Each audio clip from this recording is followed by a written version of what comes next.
πως φαίνονται. Ανεβαίνουμε και όλο ανεβαίνουμε από ένα πολύ ωραίο διάδρομο που έχουν κάνει εδώ. Πω. Σε λίγο θα δούμε και χιονισμένη περιοχή. Από πίσω μας έχουμε βέβαια τον ήλιο τώρα.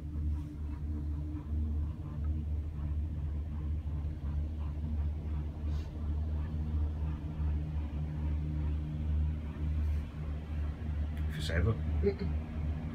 Ποιο? Φυσάει. Ποτάμι έχει κάτω. River.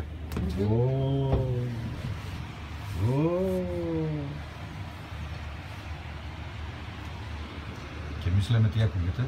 Ποταμός, βέβαια. Είναι αυτό το ποτάμι που περνάει μέσα από τον Πάσκο. Κοιτάξτε ύψος που παίρνουμε. Αφού συνέχεια ανεβαίνουμε. Πω, κοιτάξτε θέα, παιδιά. Μαζί με εμάς βλέπουν τη θέα και όλοι οι φίλοι μας και όσοι άλλοι αγαπούν τη θέα.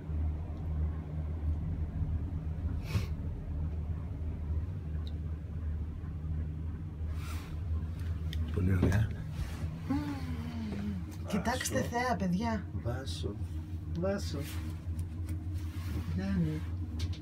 Hello. Γιάννη. Hello.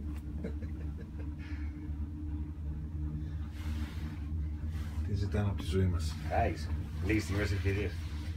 Και αρχίζουμε, βλέπουμε και χιόνια μπροστά μας. Πού τα ρε. Να τα, έχει κάτω. Πάχνη είναι αυτό. Έχει πιο πάνω, εγώ είμαι. Ανεβαίνοντας βλέπουμε χιόνια μπροστά, να. Πάρα πολύ ωραία διαδρομή.